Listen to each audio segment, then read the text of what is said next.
Single mother Josie Fenwick spent $600 on 30 Longhorns nobody else wanted, and laughter followed that paddle across the auction barn.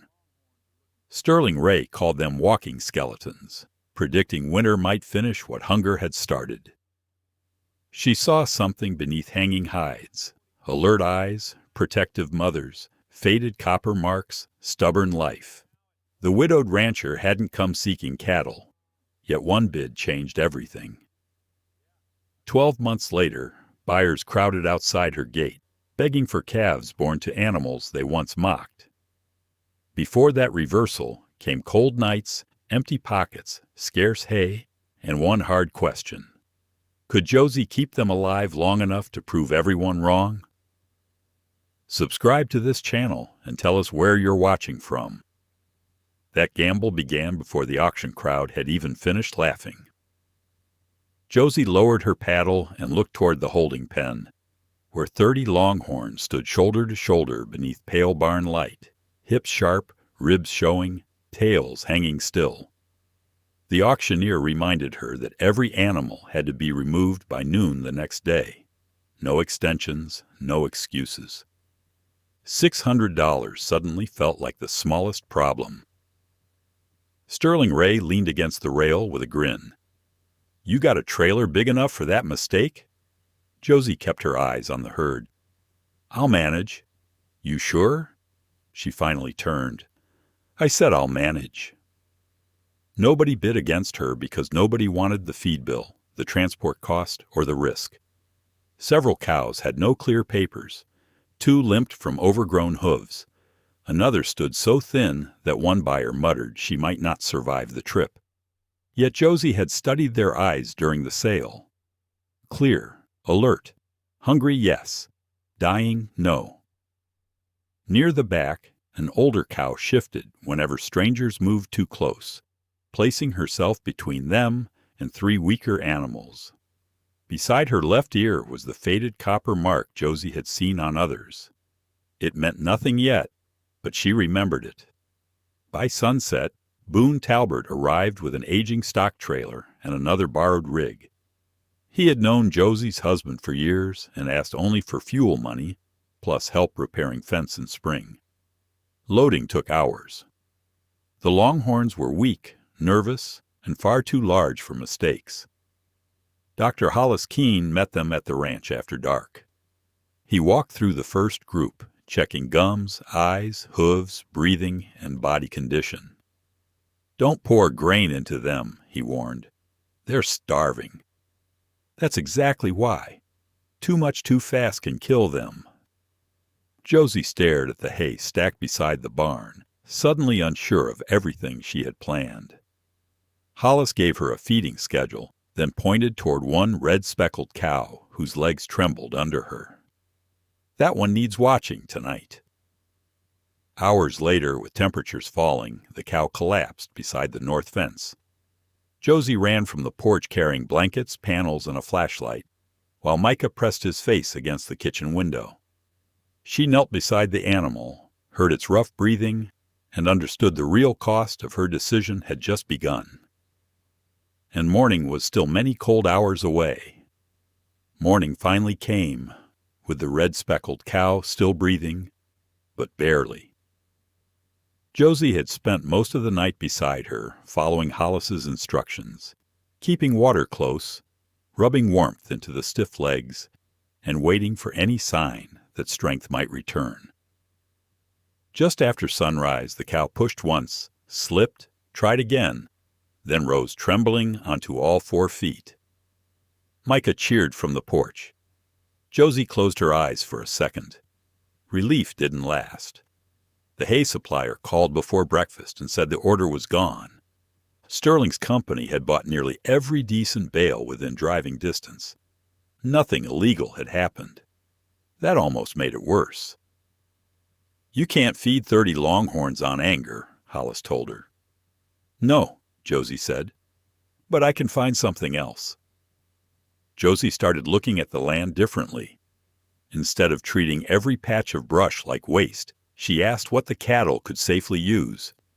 Hollis helped her build a plan around native grass, rough forage, mineral blocks, small hay portions, and careful pasture rotation. Boone opened an old field he wasn't using. Another neighbor let her cut dry grass along a creek bottom. None of it looked impressive. It worked. Week by week, hollow sides began filling out. Dull coats gained shine. The herd stopped standing like tired shadows and started moving with purpose. Josie wrote everything down in a cheap notebook. Feed amounts, weight changes, weak cows, stronger cows, fence breaks, and which animals stayed calm around Micah. If you're enjoying watching a woman everyone counted out fight her way through this, subscribe. Because the part nobody in Red Hollow expected was just starting. Sterling noticed the change too. He offered to buy Josie's ranch for far less than it was worth, saying she could walk away before winter ruined her. She refused. Soon after, a county inspector arrived over a fencing complaint. Josie fixed the weak section herself, using salvaged posts and wire until her hands blistered. By late winter, 29 of the 30 Longhorns were still alive. Even Hollis looked surprised. During a routine check, he rested a hand against one cow's side and frowned. "What?" "She's bred." Josie stared at him. Hollis checked another, then another. 7 cows were pregnant. While Micah celebrated, Josie noticed something else. Under thicker winter hair, several cows carried the same faded copper mark near the ear. This time, Hollis stopped smiling. He had seen it before. Hollis stepped closer, parting the winter hair around the mark with 2 fingers. The faded shape looked like a small copper crescent crossed by a short line, worn almost smooth with age. "Where?" "Years ago, maybe 20. Josie waited. There was a breeder west of Amarillo called Copper Prairie Longhorns. They built cattle for hard country. Easy calving, strong mothers, low feed needs, good feet. Then the operation disappeared. Her first thought was simple. "You think these are theirs?" "I think we need proof." That answer sent Josie into county records with Della Price, a clerk who knew which dusty boxes nobody had opened in years. Sale sheets led to transport logs. Transport logs led to an old ranch dissolution file. Buried inside was a list of cattle transferred from Copper Prairie before the program shut down. Several identification numbers matched Josie's cows. Still, Hollis warned her not to celebrate. Old paperwork could be wrong. Brands could be copied. Without genetic testing and better registration records, she still owned 30 poorly documented Longhorns, worth whatever someone was willing to pay. Days later, Della found something stranger. Sterling Ray's company had contacted the previous owner weeks before the auction, asking whether the Longhorns could be sold privately before public bidding began. Josie read the date twice. "He knew," Della shrugged. "Looks like he knew enough to ask."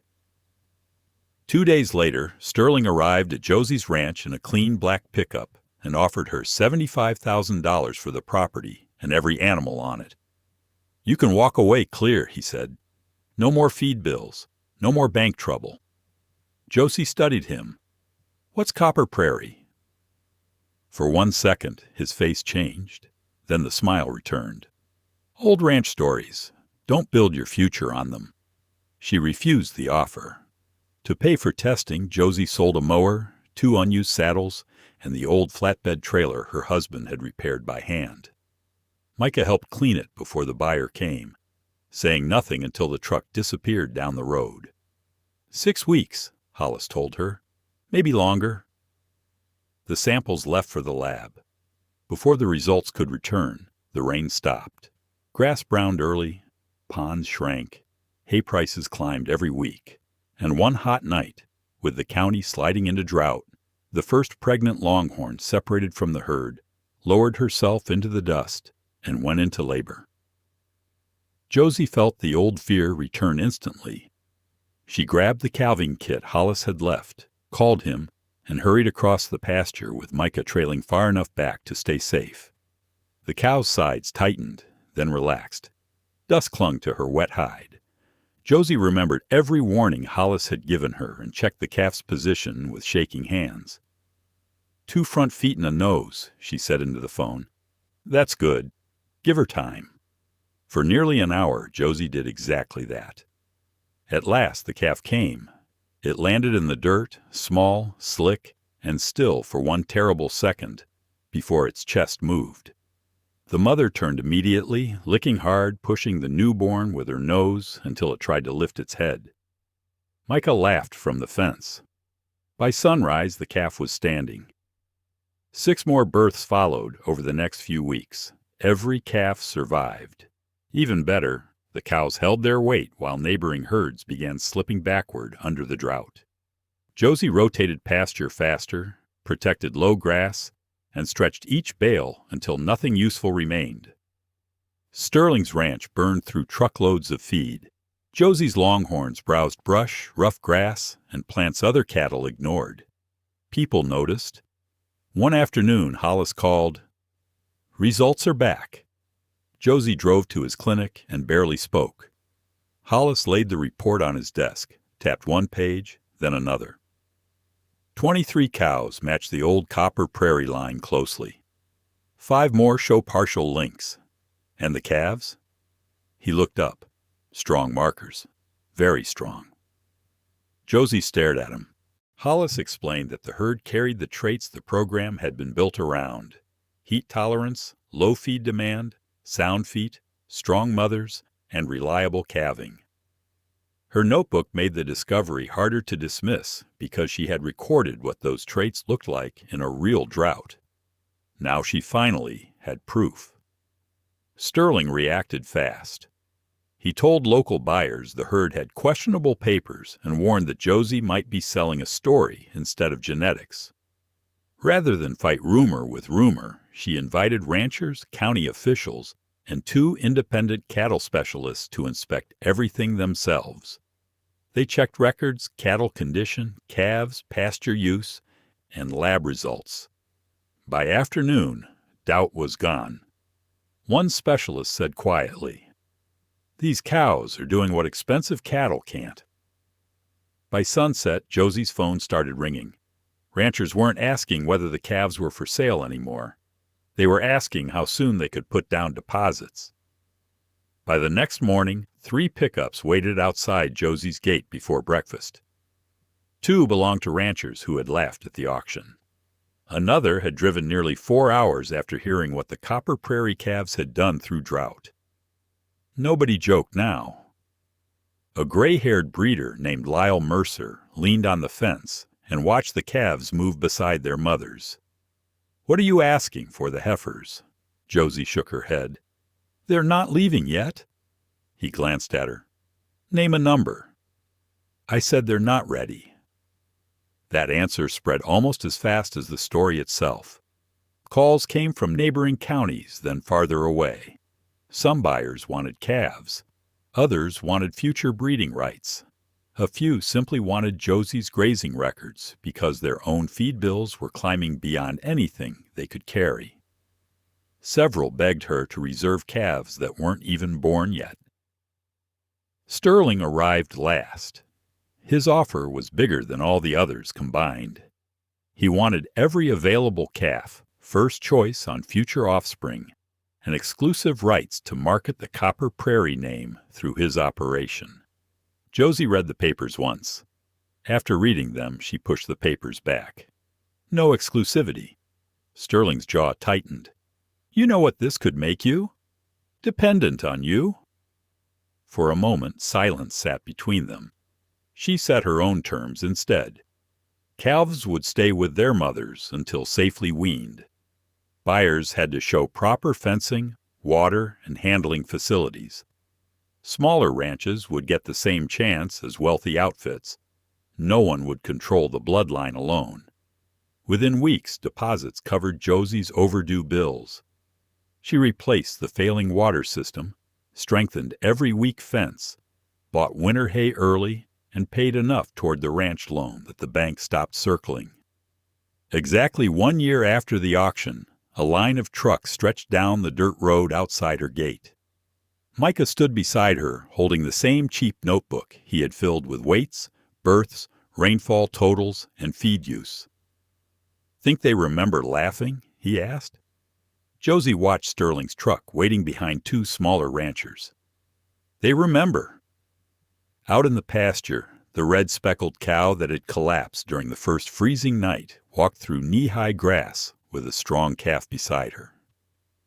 30 Longhorns, once treated like a burden, had given Josie something nobody at that sale believed possible: a future. This time, she decided who got through the gate. A year earlier, everyone saw 30 underfed Longhorns and a desperate mistake. Josie saw life worth one more chance. By saving that herd, she saved her ranch, protected Micah's future, and proved quiet persistence can outlast loud doubt. If this story stayed with you, subscribe for more American rural stories.